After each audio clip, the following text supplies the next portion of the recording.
Welcome to the IEEE Digital Privacy Video Podcast Series. We're joined today by Chris Gorog, co-chair of the IEEE Digital Privacy Initiative. Chris, thank you for taking some time to speak with us today. Can you share some of your thoughts on the key issues that are facing digital privacy today? So the key issues when we're looking at privacy, there's a couple different schools of thought, and they change quite often based on where you're at in the world. In some parts of the world, they're very supportive of businesses' rights to data. We see that in the West, where so many of our laws are friendly to businesses having and being able to control and manage data for large groups of people. In other parts of the world and in other cultures, we'll say another cultural divide, there's like a three kind of schools of thought. The individual, the target of the data, who the data is about, is kind of thought to be the person that should have the most rights in relation to that data.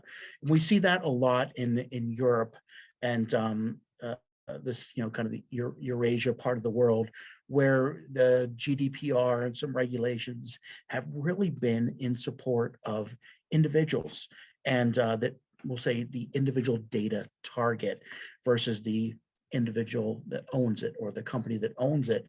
And we might have those separated. And that's also kind of a dilemma, is how do we manage and separate those? How do we give and award those rights? Which kind of leads into the third school of thought, and that is the social structure right to data. That data might be publicly owned. If it's a certain type of data, everybody should be and have rights to it. And in some parts of the world, even whole government structures believe that they should own the data rights for their populations.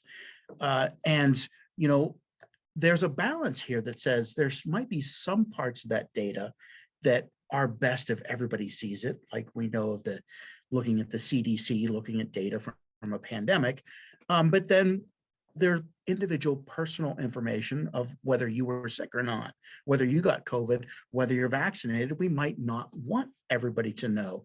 And that those decisions of who has the right to know, who has the right to ownership, and who has the right to use the data, all of these kind of those three different schools of thought become kind of the trifecta divide, we'll say, almost like a tri-axis on our globe.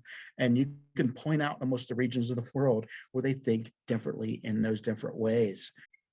Chris, you've also spoken about dimensions of privacy. Can you expound upon that for us? There's almost like a polar opposite in so many areas. Think of a data set. If a certain amount of the data should be public and a certain amount should be private, that's polar opposite. So the whole data set might not be public, the whole data set might not be private, but somewhere in between. And that dimension of privacy can be set based on cultural, based on the legal, based on the different needs for the data. As well as there's many of these almost polar opposites.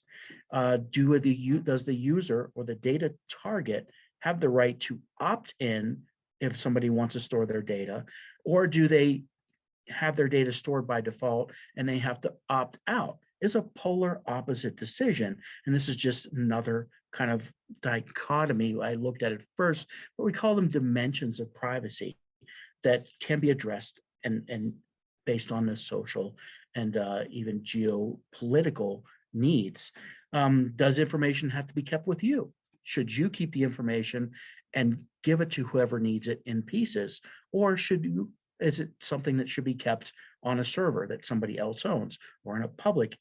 And that location of holding of the physical equipment is another one of those dimensions that we can change, and they're almost polar opposites. Is the owner the data target, or is the owner the person that's collected the data or created the data? That also another dilemma. And a big one as well is, does data value change depending on how much we have together? And we see this in places like our electric power grids, where one person's information about whether they're charging their car or not isn't valuable, but 1,000 people's changes the value structure. And the bringing more data together then is a social decision of at what level of more data does this need addressed differently, and who might be and have the rights to do that. And a third thing, who might have the rights to decide who has those rights. All these kind of dimensions of privacy can be addressed and are looked at differently, viewed differently, different places in the world. But these are some of our key issues, and there's many more that we're evaluating in the Digital Privacy Initiative. But these are just kind of a sampling of things that we could pull together, and most of you could understand from a high level.